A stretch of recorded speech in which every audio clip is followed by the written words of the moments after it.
Good evening. Hello. Welcome to the Confident Woman's Academy for Job Interview Success. Again, my second live. Really hope you can hear me okay. Tonight, I'm going to be covering interview questions, and I have prepared 4 areas to just talk through that will hopefully help you approach your next interview. Hi, Heather. Hi, Jackie. Oh, yeah, you're watching. I'm going to tackle a few areas for you to consider where you can be reflective, hi Beth, about your approach to tackling the dreaded interview question, because the reason why I've used this as a topic is because I've obviously got the experience within, coaching people through interview, and I am absolutely astounded at how hidden some of these hints and tips are. There is a real assumption that people are just supposed to know this stuff, and it's really not readily available. So I'm giving you the secrets this evening, because I really want to help you get that job, the job that you want. So I'm going to dive straight in. So number 1, I'm going to talk about preparation, preparing for an interview. And I'm going to say that there's 2 extremes, and you can be thinking about which one you lean to. There's people that don't prepare at all, and they kind of just go in cold. They kind of know what job they're applying for, and they just go to the interview with enthusiasm and with confidence, but they haven't really done that much preparing, so they're kind of going in a bit cold. That isn't a very good game plan, literally, because you run the risk of not doing yourself justice. Because if you haven't prepared and know about the employer, know about the job, you're not going to be able to tailor your answers to the questions and tailor your answers in a way that the employer wants you to, and is going to make you stand out. The other extreme is those of you that are over-preparers. So there is such a thing as over-preparing for an interview, where you're thinking about every eventuality, all the different questions that they can ask, all the different examples you're going to give, and you rehearse it. That's great, because I understand why people do that. I've done that in the past. It's a confidence thing. You think to yourself, if I prepare, then I can go in there with, not having to worry about not forgetting things and stuff like that. But actually, the risk there is that you've prepared so much that you're not ready for any curveballs. And interviews are a skill. They can throw you off course. Sometimes the questions have about 5 questions within one question. How can you prepare for that? It's one of those things where there's got to be a level of flexibility. And if you've over-prepared, if you watched my live last week, connection is everything. Being natural, being yourself. If you're too rigid, if you're too rehearsed, that's going to block the employer or the interviewer being able to glean what you really like, because that's ultimately what they're trying to do. They're trying to work past the fluff, past all the talk, and think, is this person genuine?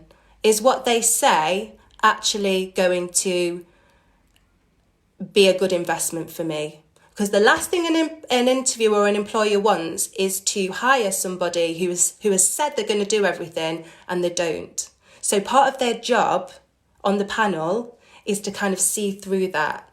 So you want to come across as natural and genuine as possible. So if you've over-prepared, be very careful not to let that lose that connectivity that's going to be so crucial.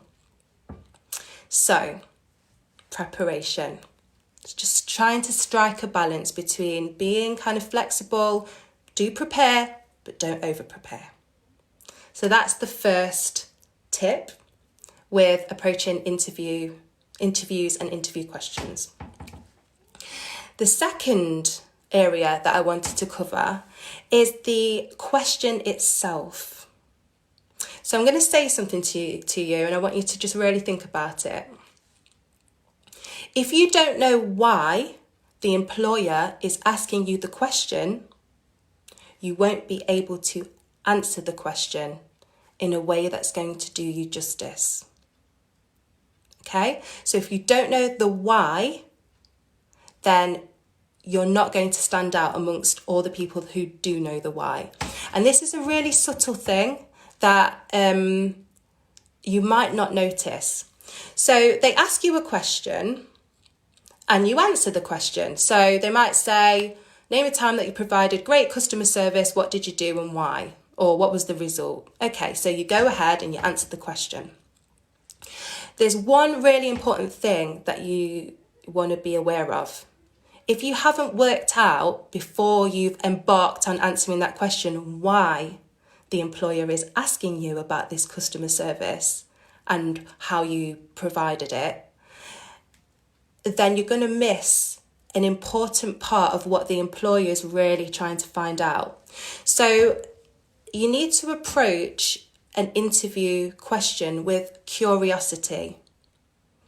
In your mind, I know you've got a lot to think about because you're trying to think about what answer you're going to give, but just take a step back and think, why? Because there's always a reason. And the thing that annoys me is that they don't tell us this. So when they're writing their job description and they're trying to find this perfect candidate for their team, they don't tell you what's gone on before. They don't say, we really need somebody who's going to hit the ground running because the last person that we had was terrible. We invested all this time and training in them and they didn't perform at all and we wasted 6 months. We couldn't report that we've got an increase in our figures or whatever it is. You don't know the drama that might have gone on before. So they're asking you a question because they need to know about you a question because they want to ensure that you're not like the last person. So what are you going to do to prove to them that you are the best person for that job? So can you see, it's a subtle thing, but if you're not aware of it, you might not tailor your answer in a way that really secures to them that you're the best one for the job. So I hope you can see what I'm trying to get at when I'm saying there's a subtle difference. Just be a bit curious and work out the why. Okay. The third area is the example that you give. So I'm going to say something else now. Examples alone aren't enough to fully answer the question. Giving your example actually isn't enough. That's expected. Everybody is expected to give an example in an interview to provide the evidence that they can do what the employer has asked. Yeah? But if you do not talk up, if you do not bring to life that example, if you do not create a memorable picture with that example, you run the risk of it sounding very generic because it's expected that everybody can answer the question and give an example. So how is your example going to set you apart from everybody else's example? And the art is bringing it to life, painting a really, really vivid picture, brightening it, making sure that you're memorable, that it sticks in the employer's mind.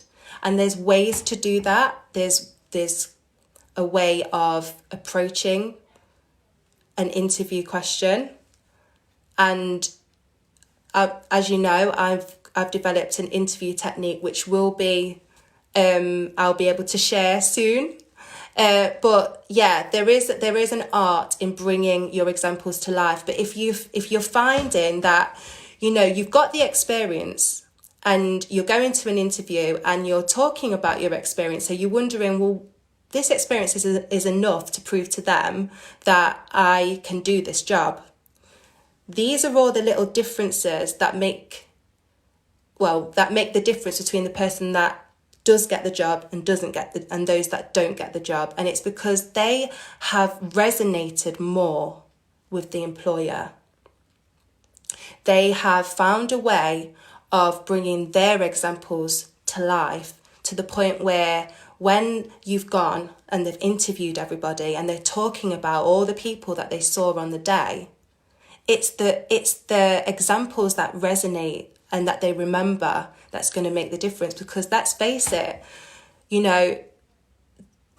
on the day, you all could be very similar in terms of how you've scored, or you could be very similar in the types of experience that you have. So it's going to be what sets you apart that makes the difference. And if you know how to really talk up your experience and your examples, that's going to put you in the best stead for getting the job. So that was number 3. Okay, and the final area is what I've called the art of interviews. If you know that you are a little bit rusty when it comes to interviewing, then what I'd say is always approach it as though you're learning a new skill. Because it is a skill. There's so many things at play. There's so many moving parts. Not to mention, your own nerves that you're trying to settle, your own, your own issues that you might be bringing on the day, and, your fears. And you're trying to push past all of that, and you're trying to think about the question, you're trying to think about this, and you're trying to think about that. There's a lot. And if you're not a natural at interviews, then I would always approach it like you're just learning something new. Just like learning how to dance or learning a new skill. Because I think we put a lot of pressure on ourselves if we don't get the job. We almost internalise it and think that it's about us. And that's the reason why I set up this group. Don't beat yourself up, because they make you jump through a lot of hoops. And as I've mentioned, a lot of this stuff is very hidden. You wouldn't necessarily know that these are all the extra things that you need to get in there and think about. So maybe take a step back and approach the interview as though you're learning new things along the way and you're building up. Because if you found a job that you really, really want, you don't want to run the risk of applying for it when you're not ready. So all I would say is, remember that it is a skill, and if you need help or a gentle nudge in the right direction, or you might need to just work on a particular area, then reach out and don't be too hard on yourself, because you will get there, you will get that job. And having that positive mindset, that can do, it's not you, it's the system. It's the system that's broken. But yeah, don't be hard on yourself. So if you fancy a chat or anything like that, where you would like to just double check what areas it might be that might be holding you back, I am here. So reach out to me. And yeah, I just wanted to keep it short and simple tonight. I don't want to overload you, because, we've got next week. So have a think about what might be helpful for me to cover. I've got some ideas which I'll share with you. But I am here to help, and I really want you to get that job that you want. So yeah, I'm going to leave it there. A little aside before I go. If you are not currently getting shortlisted for interview, I would advise that you approach your application method, whether that be CV, cover letter, supporting statement, or application form, in a similar way to kind of what I'm talking about for interview. So taking the time to really understand who you are, what your personality is, what you're good at, your strengths, your skills. You get all of that at the forefront of your mind before you write or tweak or update your cover letter, your CV, or you do the application form. Because again, all these little hidden extras are the difference between you getting shortlisted. Because very often there's so many people applying for the same job with very similar experience. So you've got to find a way of getting what's amazing and unique about you in your CV, your cover letter, your supporting statement. Do not do like a generic one that doesn't do you justice, because it might not be enough to get you shortlisted. If you need any advice on that, message me. So I'm going to leave it there. I hope you found it helpful. Let me just read some of these. Thank you for even joining me on this live. You know, I'm new to this, and I don't know what I'd do if absolutely nobody was dialed in. I'm glad that you're finding it helpful. That's great. And yes, rejection is hard, and don't take it as a rejection of you. It's a rejection of the fact that it's just so competitive now, and employers know this. And sometimes you just think to yourself, you know, let's remember, employers and interviewers they're not always, how should I say this in the nicest possible way? You know, they're not always kind of skilled in even finding the right candidates. There's so many, you know, personal things that run through decisions. You know, there's different types of interviews. So there's ones that are very, very heavily led by HR. Those interviews are very difficult because they are structured in terms of their questions, and they have to do everything on points because they make sure that their interview questions align with the job description, the role description, because then if they've hired somebody based on what they said that they could do on the very detailed person specification, if they don't do it, then HR can more easily address that, whether that be disciplinaries or, you know, there's the whole employment law aspect of interviews. And then there's smaller companies that are run by one or a couple of people, and that business is their baby, and they're actually looking for, I don't know, somebody who was like Janice, who worked there for 10 years, but she had to leave. So they're looking for somebody just like her, or they're looking for somebody who's just moldable and doesn't really have that much experience, but they just want to be able to kind of turn them into their image, you know, and you don't know this, and they're not going to say that on their advert. And you're walking in there, giving yourself, and wondering why you haven't got the job when you know you've got the experience. Don't take it personally. There's probably a whole load of things that you're not even aware of. So this is why I always say to have resilience. One big area of the whole application process and just job seeking in general is that you've got to build your resilience and try not to take things personally, because if you've got a few lined up and you've got that positive mindset and you've got the technique, then you've got all the makings to get that job. So just hang in there, remain positive, and don't take it personally. Okay, so I want you all to have a lovely evening. What does that say? I think we should be able to interview some of these. Yes, we should. Yeah, some of them are horrible, aren't they?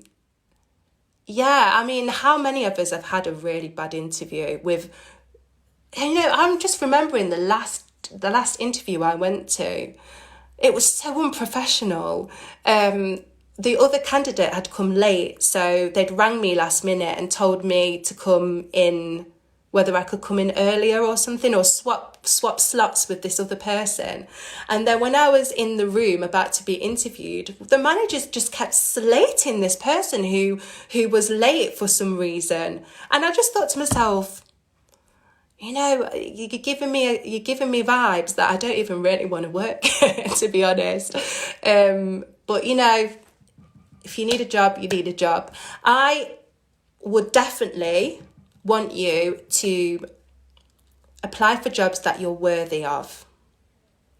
Better to put your energy in jobs that you've done your research, that it's a company that you want to work for and you're going to be good at it, than to kind of feel rejection from jobs that are below you, kind of thing. But that's just my personal opinion. Anyway, I want you to have a lovely evening. I will be dialing in next week.